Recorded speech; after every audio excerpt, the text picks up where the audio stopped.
में रिश्वतखोरी में कौन सा क्या है, उसका एक रिपोर्ट आया है। उसमें कहता है कि जो पुलिस है, भारत की पुलिस, बिहार की पुलिस नहीं, मैं पूरे भारत की बात कर रहा हूँ, भारत की जो पुलिस है उसका अकेला का योगदान 30% है। मतलब सारे विभाग के लोग मिलकर 70 रुपया खाते हैं, 30 रुपया पुलिस वाले अकेले खा जाते हैं। FIR कराना हो तो क्या करना पड़ता है, आप सबको हमसे ज्यादा बेहतर पता है। अगर एक मोबाइल अगर खो गया, उसका सनहा दर्ज कराना, उससे हमको कोई लाभ नहीं, किसी को FIR नहीं कर लेंगे, सनहा इसलिए करा देते हैं कि कल हमारे उस सिम का कोई अपराधी दुरुपयोग कर ले और मेरे नाम पर चलाएगा, क्योंकि मेरे नाम पर रजिस्टर्ड है, तो हमसे पूछा जाएगा कि साहब आपने फिरौती की रकम मांग दी, तो मेरे पास एक सबूत होना चाहिए कि नहीं साहब हमारा ये मोबाइल अमुक तारीख को गायब हो गया, और अब इसके बाद से अगर उससे कोई अवैध काम किया जा रहा है तो इसके लिए मैं जवाबदेह नहीं हूं। वह सनहा दर्ज कराने के लिए भी अगर ऊंचा रसूख नहीं है आपका समाज में कुछ ऐसे लोगों से परिचय नहीं है तो वो दर्ज नहीं होता है, और लेके भी जाइएगा तो पूरी की पूरी राशि नहीं छूटती, थोड़ी राहत हो जाती है, लेकिन थोड़ी देनी ही पड़ती है। तो 30% पुलिस की बात। लेकिन मैंने इनसे कल कहा था कि मैं पुलिस की ज्यादा बात नहीं करता हूं, चलिए पुलिस को छोड़िए, हमारे सुरक्षा में लगे हुए एक और मीटिंग है सेना का, भारतीय सेना। मैं सेना का बहुत कदर करता हूं, और मैं क्या, हमारे सेना का कदर तो दुनिया के तमाम लोग करते हैं। 1789 ईस्वी में नेपल, जो इंग्लैंड का सेनापति था, उसने कहा था कि भारत की सेना और यूरोप का हथियार, इस दोनों को अगर मिला दिया जाए तो पूरे दुनिया पर 24 घंटे के अंदर कब्जा किया जा सकता है।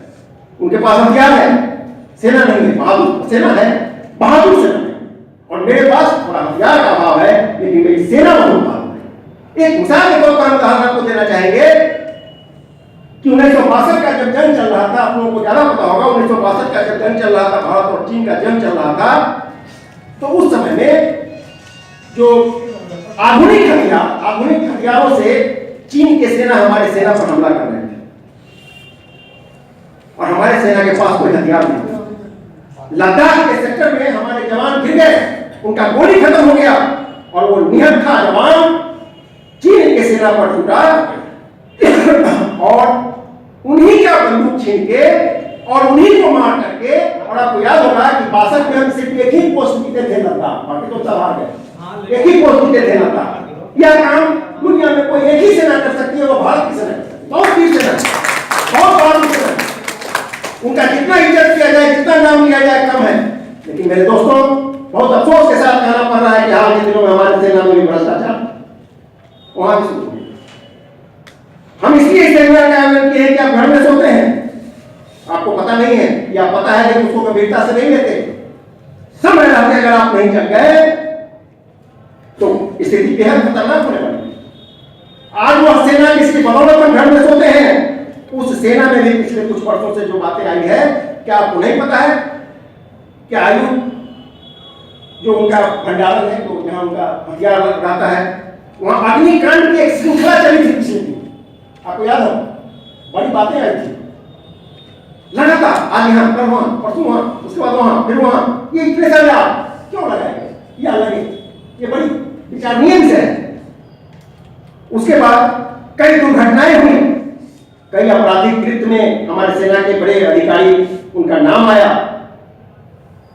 यहां तक कि दुश्मन राष्ट्रों से राशि लेकर के और गोपनीय दस्तावेजों को दूसरे राष्ट्रों तक पहुंचाने की भी बातें आज हमारे सेना के नाम आई। क्या हम चुप रहे, हम चुपचाप बैठे रहे, हम क्या सोचते रहे कि ये मेरा काम नहीं है, ये सरकार का काम है? ये उस सेना की मैं बात करता हूं। जब बात भ्रष्टाचार की होती है तो कुछ लोग तर्क देते हैं कि गरीबी है, लाचारी है, उसके पास संसाधन नहीं है, तो क्या करेगा, जीने के लिए भ्रष्टाचार करता है। मैं उस सेना की बात करता हूं तो तमाम सुख सुविधाओं से लैस है, उसके पास कोई गरीबी नहीं, कोई लाचारी नहीं है। इसके बाद भी सेना में भर्ती, सेना के आयु खरीद, भर्ती, राशन, सप्लाई, इन तमाम चीजों में क्या कभी घोटाले की बातें आपको स्मरण नहीं है? ताबूत घोटाला, जो सेना के जवान हमारे शहीद हो जाते हैं, उनको जिस ताबूत में भर करके लाया जाता है, वहां चर्चा चली कि ताबूत घोटाला हो गया। पुरस्कार देने के लिए फर्जी मुठभेड़, क्या ये खबरें पढ़ने को मिलता है या नहीं मिलता है? फर्जी मुठभेड़, नहीं बैठ सकते, क्योंकि ये वो लोग हैं जो अगर सो गए तो फिर हमको जगना पड़ेगा। हम सो नहीं पाएंगे, हम चुप नहीं बैठ सकते। आज इसलिए सेमिनार का हमने आयोजन किया है कि जो हथियार की आपूर्ति है, बड़े बड़े हथियार की आपूर्ति हो रही है, सैन्य सामग्री की आपूर्ति हो रही है, खाद्य राशन की आपूर्ति हो रही है, सेना में ईंधन की आपूर्ति हो रही है, इन तमाम चीजों में जो समय समय पर बातें आती रही है, मैं आपको एक छोटा सा थोड़ा सा स्मरण दिला दूं कि क्या आपने अखबार का हेडिंग नहीं पढ़ा? बफोर्स घोटाला क्या था? ये सेना से जुड़ा हुआ घोटाला है। बफोर्स घोटाला, सुखना जमीन घोटाला, क्या आपने नहीं पढ़ा? क्या आपको याद नहीं है? सुखना जमीन घोटाला, अगस्ता बेसलाइन हेलीकॉप्टर घोटाला, ट्रक घोटाला, आदर्श सोसाइटी घोटाला जो सेना के रिटायर्ड जवानों के लिए बंबई में बना था, आपको याद होगा, आपको की बात है। आदर्श सोसाइटी घोटाला, कारगिल ताबूत घोटाला, यहां तक कि जीत घोटाला। ये सेना की मैं बात कर रहा हूं, उस सेना की जो महान सेना है, ये उस सेना की जिसकी बदौलत आज हमारी आजादी सुरक्षित है। अगर उस सेना में भी अगर भ्रष्टाचार है, और मैंने ऊपर ही कहा कि इन तमाम भ्रष्टाचार को रोकने के लिए हमारा राजनीतिक तंत्र है वो खुद नहीं चाहता है कि इन चीजों को, वो सिर्फ सत्ता को काबिज करने तक चुप है, तो क्या हम आम नागरिक, क्या हमारी जवाबदेही नहीं बनती कि हम इन चीजों को देखें? कहता है, एक छोटी सी बात मैं आपको बताना चाहूंगा कि कली बेच देंगे, चमन बेच देंगे, कली बेच देंगे, चमन बेच देंगे, अमन बेच देंगे, जहन बेच देंगे, कलम के सिपाही अगर सो गए तो वतन के सिपाही वतन बेच देंगे।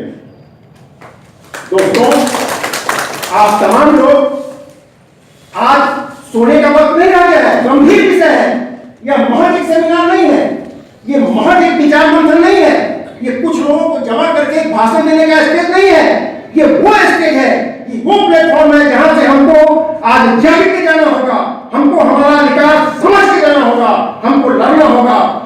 तो मैंने कहा कि कलम के सिपाही अगर सो गए तो वतन के सिपाही वतन बेच देंगे। कलम के सिपाहियों की आज बड़ी जरूरत है कि वह समाज को जगा दे, लेकिन बड़ा दुख के साथ हमको कहना पड़ रहा है कि आज हमारे कलम के सिपाही भ्रष्टाचार की दलदल में डूबते चले जा रहे हैं। बेशक मुझे यह कहने में कोई हिचक नहीं, मैं खुद एक कलम का सिपाही हूँ, छोटा सिपाही हूँ, लेकिन मैं कलम का सिपाही हूँ, मुझे यह कहने में कोई हिचक नहीं है कि आज संचार माध्यम, हमारा मीडिया, आज भ्रष्टाचार यहाँ भी है। 1955 में सबसे पहले अखबार मालिकों के खिलाफ संसद में एक बहस हुआ था। सबसे पहले देश में पहली बार मीडिया पर कोई बातें उठी, संसद में एक बहस आया, भ्रष्टाचार का मुद्दा उठा, बातें खत्म हो गई। और आज आप देखिए तो संसद भवन में कई मीडिया के बड़े बड़े मालिक आज वहां बैठे हुए हैं। विभिन्न कारणों से वो चले गए, सत्ता को संपोषित करके चले गए, सत्ता का प्रतिरोध करके चले गए, या सत्ता से जुड़ के चले गए, या जैसे भी चले गए, लेकिन आज वो भी वहां बैठे हैं। इन सब कारणों में जो भी हम थोड़ी देर पहले बता रहे थे, आज वो भी वहां बैठे, वो भी वहां कर रहे हैं। उस मीडिया और राजनेता के बीच आज एक गठजोड़ की जैसा हो गया, प्रतिकार नहीं है। आज आप देखिएगा, ऐसा मालूम नहीं चलता, मीडिया एक मजबूत विपक्ष होता है, मीडिया पक्ष नहीं होता है, मजबूत विपक्ष होता है। लेकिन आज हो क्या रहा है, आज मीडिया आप देखेंगे, अपने आंखों पर आप देखेंगे तो आप पाएंगे कि सत्ता और मीडिया दोनों एक साथ आपको मिलेगा। एक गाड़ी से आता हुआ, एक साथ बैठता हुआ, एक स्वर में बोलता हुआ, तो कैसी जागरूकता है, कैसे जागरूकता है? कहीं ना कहीं हुआ भी है। कलम के सिपाही, मैंने कहा कलम के सिपाही अगर सो गए, कलम के सिपाही सोए हुए हैं भाइयों, इसीलिए मैंने सेमिनार किया, मैं भी हूँ, मैं अपने को नहीं कह रहा हूँ, मैं किसी और को नहीं कह रहा हूँ, लेकिन आपको देखना होगा, क्योंकि स्थिति जो है खतरनाक मोड़ पर है। मैं जिस विषय पर बात करने के लिए वो महज भाषण नहीं है, बेहद खतरनाक मोड़ पर है। सबकी जवाबदेही बनती है, क्योंकि हम जिन जिन लोगों पर भरोसा करते हैं उन तमाम लोगों की हकीकत जो है वो बहुत ही कड़वा सच है। क्या आपको नहीं पता है कि जब कई बार ऐसे नाम आए हैं मीडिया हाउस का, जो घोटाला में उनका नाम आया है, डी राजा, कलबुर्ची, ऐसे कई नाम आप लोगों को याद होगा। आज कॉर्पोरेट कंपनियां अखबार का स्पेस खरीद रही है। एक तरफ तो भ्रष्टाचार में ये डूबे हैं, दूसरा तरफ एक जो बाजारवादी व्यवस्था वहां लागू हो गया, पहले मिशन था, प्रोफेशन हो गया, बाजारवादी व्यवस्था हुआ, विज्ञापन का दौर चलता है, स्पेस खरीदे। अब वो स्पेस उनका होता है, वो जो चाहे कर सकते हैं, साख मेरा होता है, बातें उनकी होती है। तो भ्रष्टाचार है ना, भ्रष्टाचार यहां भी है। प्रेस कौन सी, न्यूज ब्रॉडकास्ट एजेंसी, ये इतनी डॉमिन हो गई है कि आज इन चीजों पर रोक नहीं लगा पा रहे। ये चीजें आजाद होकर के अपना काम कर रहा है। 2G स्पेक्ट्रम का जो मामला आया था, क्या इसमें मीडिया की संलिप्तता नहीं थी?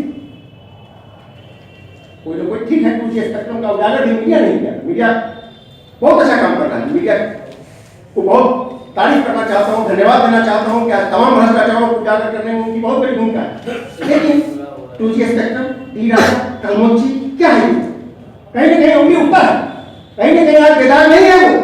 आज पूरे मामले में जो प्रहरी हैं, मीडिया के जो प्रहरी हैं, मैं उन पर ज्यादा नहीं कुछ कहना चाहता हूँ, लेकिन एक चीज मैं उन पर कहना चाहता हूँ, नीरा राठिया, मैं ज्यादा नहीं कहना चाहता हूँ क्योंकि आप सब लोग जानते हैं ये क्या है ये नीरा राठिया मामला। चुप नहीं बैठना है, आपको ये नहीं सोचना है कि ये काम मीडिया का है, मीडिया करेगी, नहीं, ये काम आपका है, आपका देश है, आपका समाज है, आपको निर्माण में लगना होगा।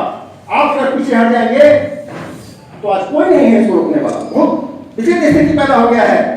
छोटे स्तरों पर भी पत्रकारों का शोषण होता है, मीडिया हाउस पर जो छोटे स्तर पर पत्रकार है, शोषण किसी का वहां भी शोषण होता है, वहां भी भ्रष्टाचार, बहुत तरह की बातें हैं। क्या करेंगे वो, करना चाह के भी नहीं कर पाएंगे। सिस्टम ऐसा बना है, सेटिंग ऐसा बना है कि आप हमसे बहुत उम्मीद पाते हैं, लेकिन हमको वो अधिकार नहीं कि हम आपको उम्मीद को पूरा करें। तो उन उम्मीदों को पूरा करने का काम भी आपका ही बनता है। अगर ये तमाम चीज, पुलिस वहां भ्रष्टाचार, सेना में भ्रष्टाचार, राजनीति में भ्रष्टाचार, मीडिया में भ्रष्टाचार, तो मैं जाऊं कहां? तो हमको नजर पड़ती है न्यायपालिका पर। हमारे देश की न्यायपालिका, आज सर्वोच्च न्यायपालिका मानी जाती है। दुनिया में ऐसा कहीं कोई न्यायपालिका नहीं है जहां की अगर जो पीड़ित पक्ष है उसको जरा सा भी डाउट हो जाए तो 12 बजे रात में अदालत खोल करके उसके साथ न्याय किया जाए। ऐसा सिर्फ और सिर्फ हिंदुस्तान में होता है। हमारा न्यायपालिका जो है वो बहुत ही उच्च कोटि का न्यायपालिका है। लेकिन जब बात आती है तो क्या लोग अंग्रेज के जमाने से, आज से नहीं, अंग्रेज के जमाने से क्या ये नहीं करते कि अदालत के चक्कर में मत पड़ो तो बर्बाद हो जाओ? क्या ये चर्चा आम है कि नहीं? गांव में गरीब आम आदमी क्या इस चीज की चर्चा करते हैं कि नहीं कि अदालत के चक्कर में मत पड़ो, बर्बाद हो जाओ, यही फट जाओ, थोड़ा नुकसान झेल के भी सह लो, अदालत के चक्कर में नहीं जाओ, बर्बाद हो जाए। वो हमको न्याय मिलने वाला है, बर्बाद कैसे हो जाएंगे? हम तो बर्बाद, हमको जो दूसरे लोग कर रहे हैं वो हमको वहां न्याय मिल जाएगा, हमको बहुत आसानी से न्याय मिल जाएगा। लेकिन नहीं, आज 3 करोड़ मुकदमा लगभग मोटे तौर पर हमारी अदालतों में लंबित। विलंब से अगर न्याय मिले तो वह भी अन्याय के बराबर ही होता है। मार लगी हमको आज और हम बूढ़ा हो गए, बूढ़ा होकर के एक हमारे एक संस्था से जुड़े हैं, अवकाश प्राप्त न्यायाधीश है, संयोग से उनकी तबियत ठीक नहीं, इसके चलते वो आए नहीं, न्यायाधीश है, मेरे संस्था से जुड़े हैं, सीतामढ़ी से रिटायर किए हैं। हमको एक बता रहे थे कि उनके बाबा, उनके पिताजी एक जमीन संबंधी मुकदमा दायर किए, वो पूरा जीवन लड़ते रहे और वो अब नहीं रहे। उस जमीन को, उस मुकदमा को ये अपने हिसाब से पैरवी किए, जज रहते हुए पैरवी किए और अब ये जज से अवकाश लेकर के, पिछले 7 वर्ष पहले अवकाश लेकर के अत्यंत वृद्ध हो चुके हैं। अभी न्याय नहीं मिला है, अभी उनको न्याय नहीं मिला है। अब हो सकता है कि ये भी ना रहे और इनके पुत्र को उस मुकदमा को आगे बढ़ाए। हमको एक चीज बताइए कि न्याय मांगने जो गया वो तो इस दुनिया में रहा नहीं, उसका उत्तराधिकारी न्याय मांग रहा है, वो अभी कोई मामूली आदमी नहीं है, वो स्वयं न्याय कर, लेकिन उसको न्याय नहीं मिला। क्या यह अन्याय के बराबर नहीं है?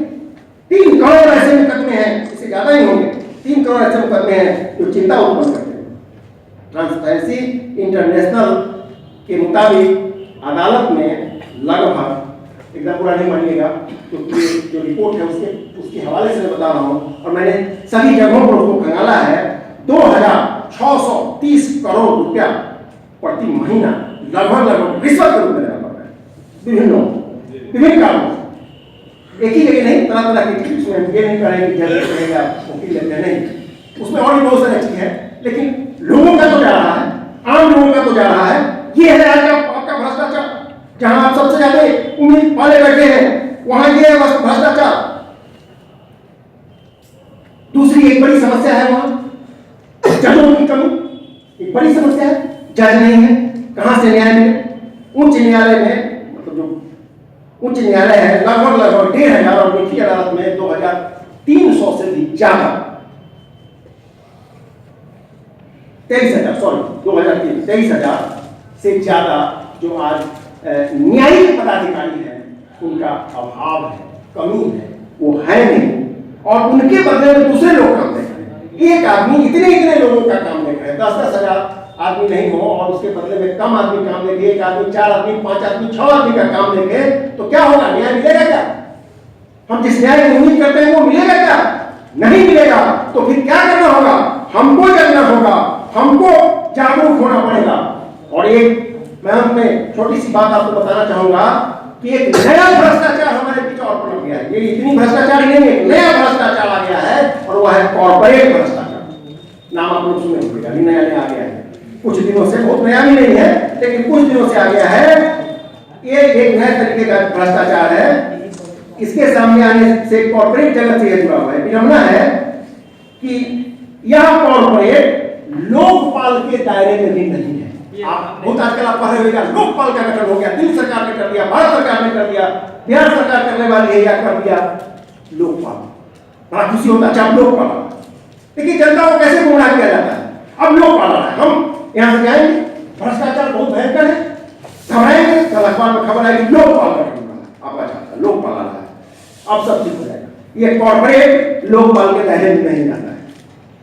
ये कॉर्पोरेट लोकपाल के दायरे में नहीं आता है, तो यह घोटाला एक ऐसा घोटाला है कि जांच करने वालों ने, व्यवस्था बनाने वालों ने एक नया रास्ता खोल दिया है अपने लिए कि इधर जो तुमको दिखाई पड़ गया है जितना बात, उतना पर हम लोग बैठा रहे हैं, एक नया रास्ता बना रहे हैं अपने लिए। उधर से भ्रष्टाचार होता रहेगा, सारा चीज कॉर्पोरेट के माध्यम से होगा, इधर कुछ होगा ही नहीं। आप कहेगा कि नहीं साहब, बड़ा न्यायपूर्ण व्यवस्था है, बड़ा न्याय के साथ सब कुछ चल रहा है, लेकिन ये कॉर्पोरेट का आएगा, ऊंची स्पेक्ट्रम सब उसका है।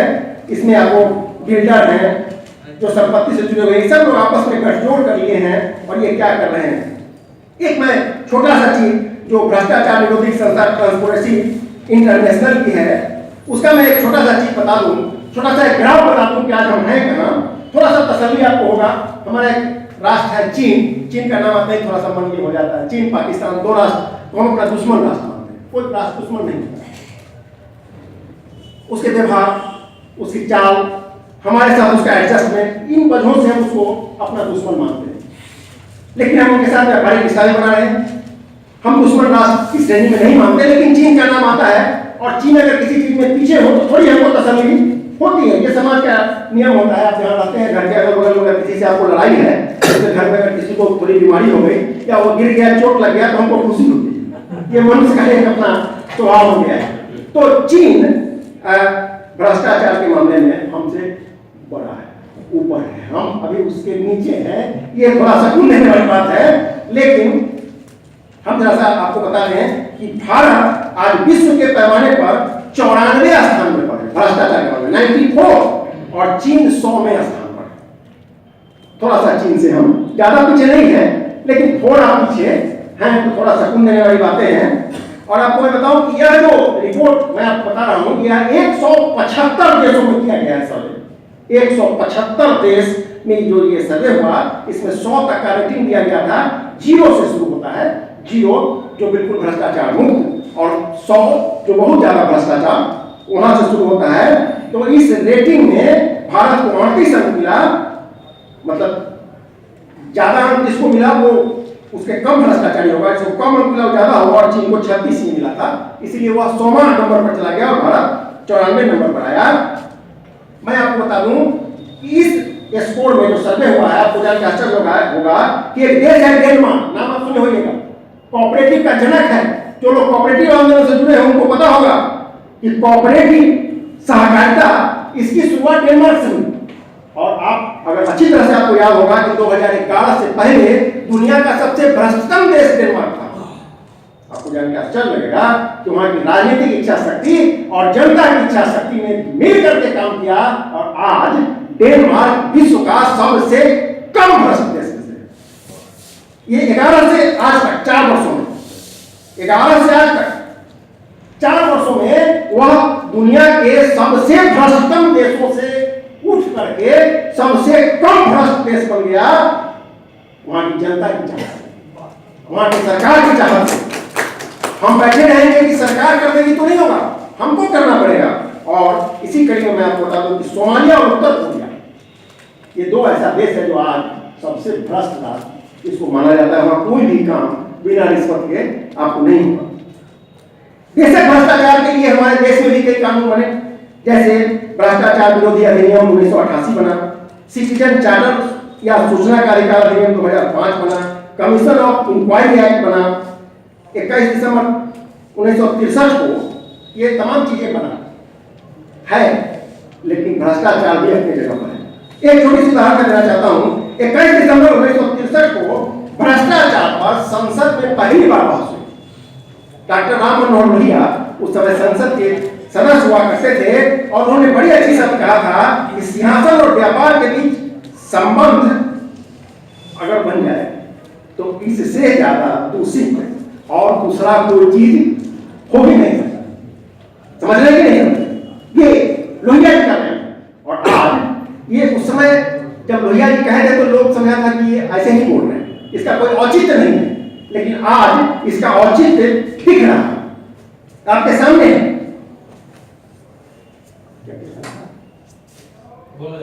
तो मैं आपको बता रहा था ये तमाम चीजें इसलिए है कि हमको कोशिश करना होगा। जब डेनमार्क ने कोशिश किया तो डेनमार्क आज करप्शन फ्री राष्ट्र बन सकता है, हम कोशिश करेंगे तो नहीं बन सकते। कोशिश करना होगा। यह सेमिनार उसी कोशिश के लिए है। यह सेमिनार आपके मन में उन बीज को पैदा करने के लिए है, न कि यहां से कोई भाषण करने के लिए। इस पर मैं हरिवंश राय बच्चन की एक छोटी सी पंक्ति आपको सुनाना चाहूंगा जो बड़ा प्रेरणादायक है। हमको लगा कि आप लोगों को भी जानना चाहिए। बड़ी अच्छी बात उन्होंने कहा कि नन्ही चींटी जब दाना लेकर चलती है, जरा गौर कीजिएगा, नन्ही चींटी जब दाना लेकर चलती है, चढ़ती है दीवारों पर और 100 बार फिसलती है। आप में से कई लोग याद करते होंगे या सोच रहे होंगे ये भ्रष्टाचार खत्म होने का चीज नहीं है। आप चाहे जितना बोल लीजिए, आप चाहे जितना भाषण दे लीजिए, आप चाहे जितना ग्राफ सुना दीजिए, लेकिन यह भ्रष्टाचार खत्म नहीं होगा। आप में से भी कुछ लोग सोच रहे होंगे, आप जब यहाँ से जाएंगे किसी को बोलेंगे कि भ्रष्टाचार पर सेमिनार था, वो तुरंत बोलेगा ये सब खत्म होने का चीज थोड़ी है, ये सब चलता रहेगा। दिमाग में बैठा दिया है, हमारे धर्मों ने हमारे दिमाग में बैठा दिया है, खत्म नहीं होगा। तुम इससे काम मत करो, तुम अपना काम करो और भ्रष्टाचार में हमारा हिस्सा हमको देते रहो। हरिवंश राय बच्चन जी ने बड़ी अच्छी पंक्ति लिखी है कि नन्ही चींटी जब दाना लेकर चलती है, चढ़ती है दीवारों पर, 100 बार फिसलती है, मन का विश्वास, रंगों में साहस भरता है, चढ़कर गिरना, गिरकर चढ़ना नहीं अखरता है। आखिर उसकी मेहनत बेकार नहीं होती, कोशिश करने वालों की कभी हार। तो मेरे दोस्तों, अगर हम सब लोग मिलकर के कोशिश करें, हम बार बार असफल होंगे, उसके बाद भी कोशिश करें, हम बार बार चढ़ेंगे, गिरेंगे, लुढ़केंगे, इसके बाद भी कोशिश करें, तो मेरा मानना है कि कोशिश करने वालों की कभी हार नहीं होती और यह भ्रष्टाचार यहां से मुक्त होकर रहेगा। अंत में मैं आप तमाम लोगों के बीच इस संस्था के माध्यम से, इस सेमिनार के माध्यम से बिहार सरकार, भारत सरकार और राष्ट्र संघ यूएनओ को 9 सूत्री मांग पत्र भेजना चाहता हूं इस भ्रष्टाचार पर अंकुश के लिए। हमारा मांग है, हमारी मांगे हैं, हमारी संस्था की मांगे हैं कि सभी कर्मचारियों का वेतन नगद न दिया जाए, बल्कि अब पैसा उनके बैंक खाते में डाल दिया जाए। ये मेरा पहला मांग है। मेरा दूसरा मांग है, कोई अपने बैंक खाते से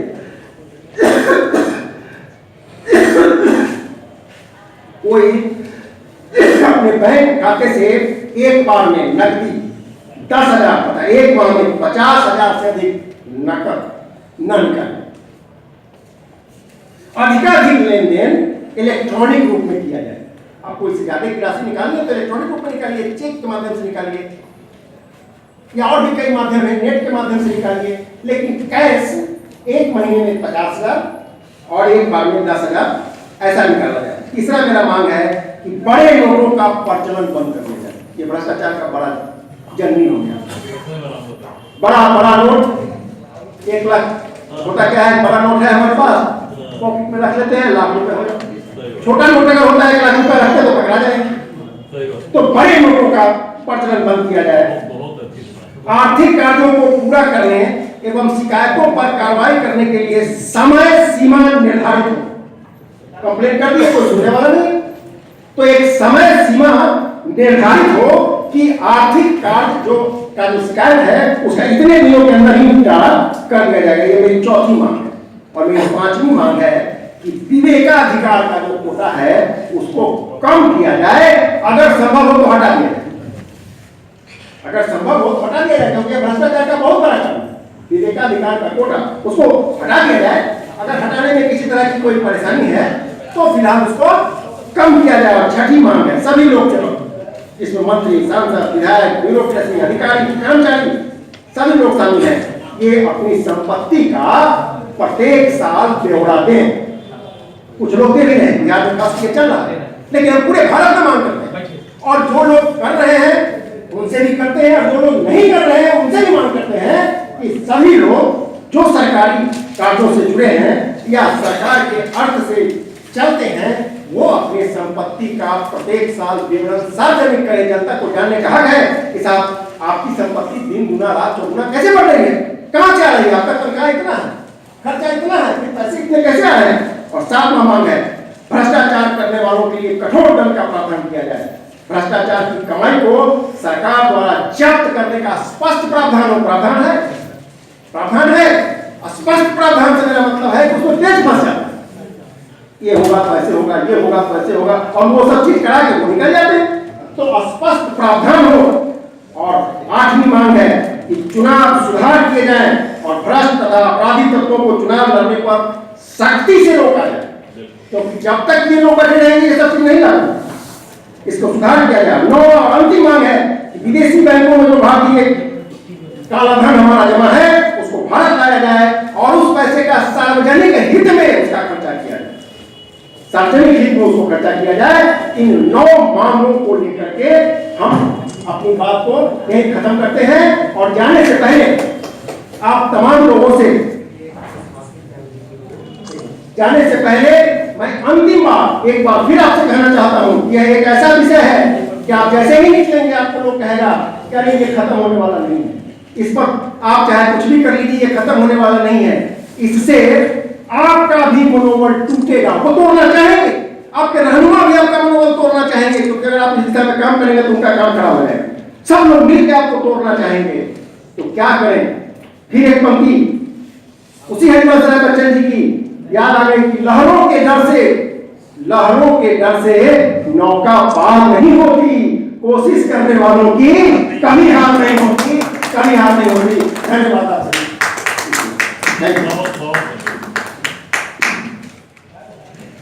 एक बार जोरदार तालियों से स्वागत प्रेसिडेंट झा जी के लिए।